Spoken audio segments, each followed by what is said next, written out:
Assalamualaikum warahmatullahi wabarakatuh. Apa kabar semuanya? Kita kembali lagi pada mata pelajaran administrasi umum. Baik, kita masuk ke bab 9 yaitu penataan ruang kerja kantor. Seperti yang kalian ketahui bahwa penataan ruang kerja kantor itu sangat penting untuk kinerja para karyawan. Jadi di sini ada peta konsep penataan ruang kerja kantor dari mulai pengertiannya, komponen, perencanaannya, tujuannya, manfaat, asas tata ruang kerja, prinsip tata ruang kerja, jenis sampai cara menata ruang kantor, sampai faktor penempatan dari tata ruang kerja kantor.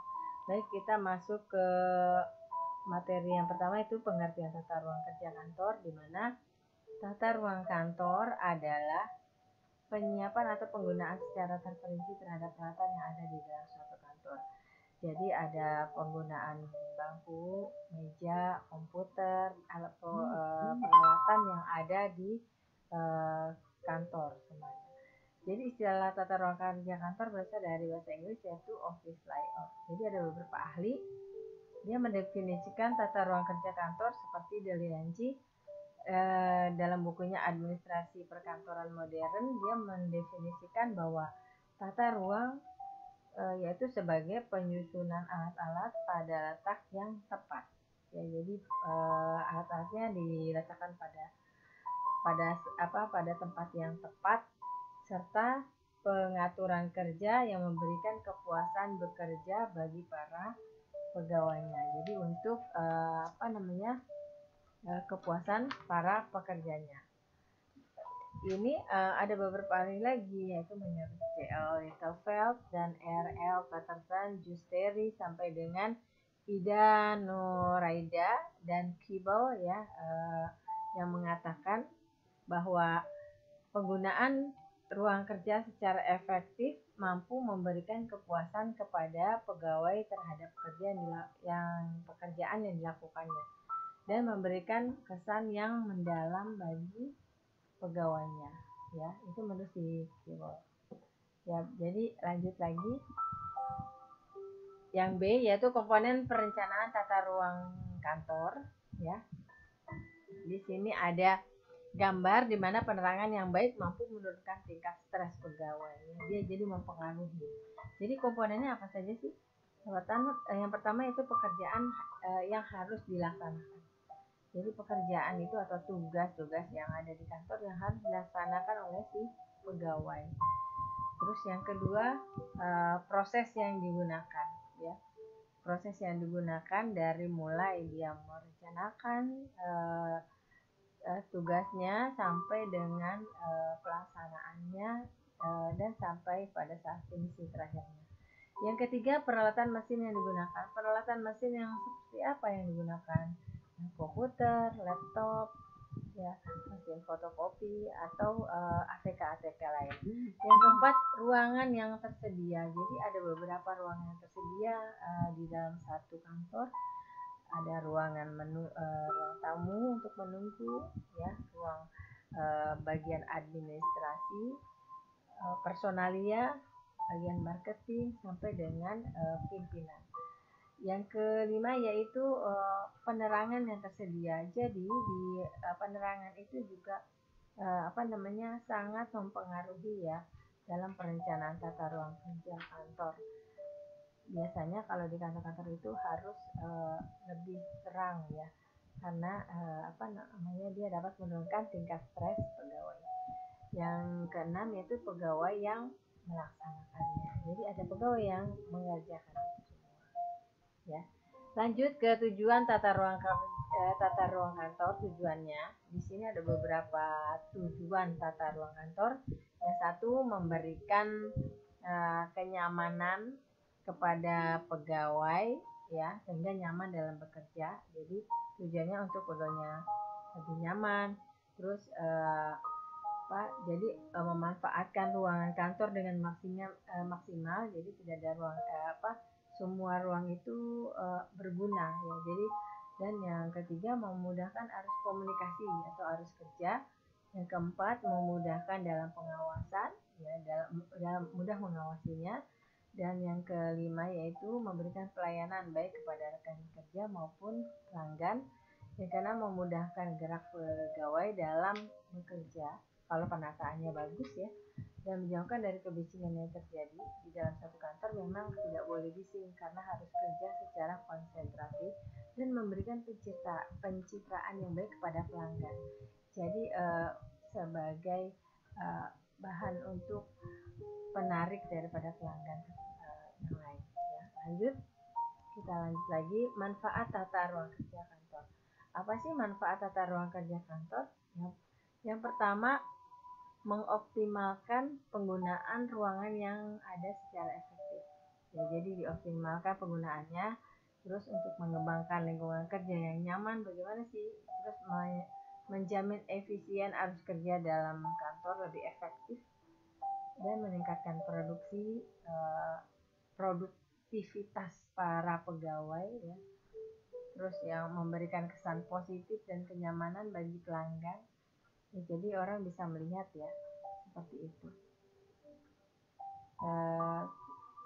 Terus mengantisipasi kemungkinan dan pengembangan organisasi di masa mendatang, ya.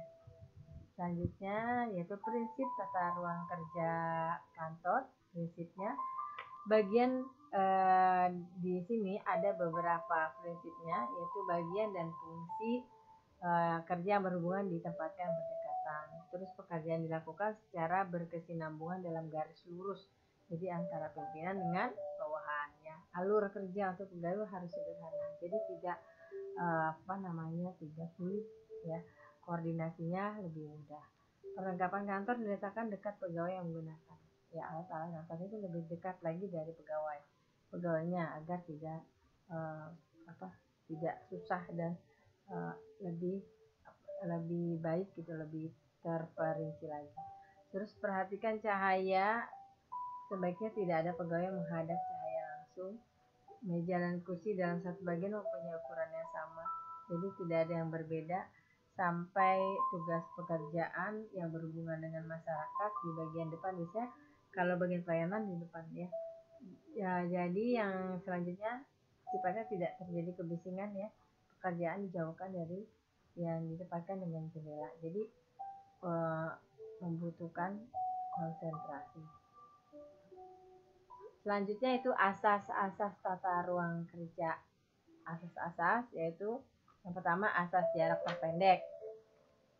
Asas jarak terpendek, contohnya misalnya ini, tata letak meja-meja dengan jarak antar meja itu dia berdekatan, jadi lebih gampang geraknya. Terus asas rangkaian kerja. Asas rangkaian kerja itu tata letak meja itu dirangkaikan berdasarkan urutan dan satu proses, ya, misalnya berbentuk U, berbentuk lingkaran, bentuk L, gitu, ya. Dan penggunaan seluruh ruangan. Jadi asas penggunaan seluruh ruangan ini, setiap ruangan digunakan bermanfaat, jadi tidak ada ruangan yang kosong, jadi dimanfaatkan. Asas integrasi kegiatan, misalnya ada ruang rapat yang digunakan, misalnya. Dan perubahan susunan tempat kerja. Jadi perubahan susunan tempat kerja ini dia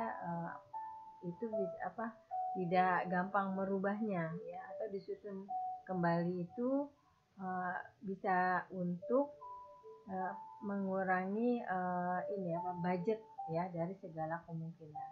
Dan yang terakhir itu asas keamanan dan kepuasan pegawai. Jadi faktor keamanan harus diperhatikan, ya. Ruangan yang nyaman dapat membuat pegawai nyaman berlama-lama di kantor, ya.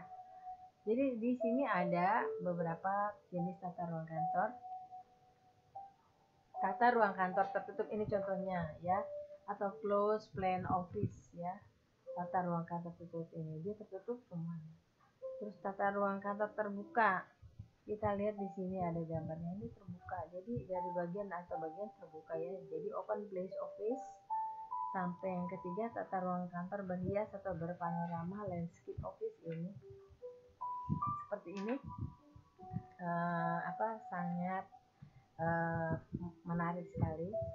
misalnya tata ruang kantor gabungan atau mix, bisa aja digabung, misalnya tertutup dengan terbuka gitu jadinya ya.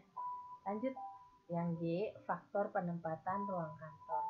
Jadi ada beberapa penempatan ruang kantor dari divisi ya. Jadi dari divisi yang penting-penting tuh, pimpinan letaknya di sebelah mana, di ruangan dalam. Terus divisi yang bertugas melayani publik biasanya di depan. Terus divisi yang pekerjaan berkaitan erat dengan divisi lain ada di satu tempat ya. Divisi yang mengerjakan ketatausahaan letaknya berada di tengah-tengah gitu ya. Sampai divisi pekerjaan sering menggunakan mesin berat menimbulkan suara, itu biasanya ditaruh di bawah ya, karena memerlukan konsentrasi yang lebih tinggi ya. Yang H yaitu cara menata ruang kantor. Bagaimana sih caranya menata ruang kerja kantor dengan baik, ringkas, rapi, rawat, resik, dan rileks. Di sini ada beberapa kriteria dan definisi ringkas, yakni sebagai seorang pegawai harus mampu mengoptimalkan ruang kerja yang ringkas. Jadi pegawai itu harus mampu ya bagaimana ruang kerja yang baik, rapi, dia harus mengklasifikasikan atau mengelola barang agar pekerjaannya rapi. Rawat, semua pegawai harus merawat perlengkapan atau mesin kantor yang baik. Kalau resik itu dia memelihara kebersihan sampai dengan rileks ya. Jadi mendukung pegawai untuk membutuhkan ruangan kerja dengan suasana yang nyaman, santai, rileks.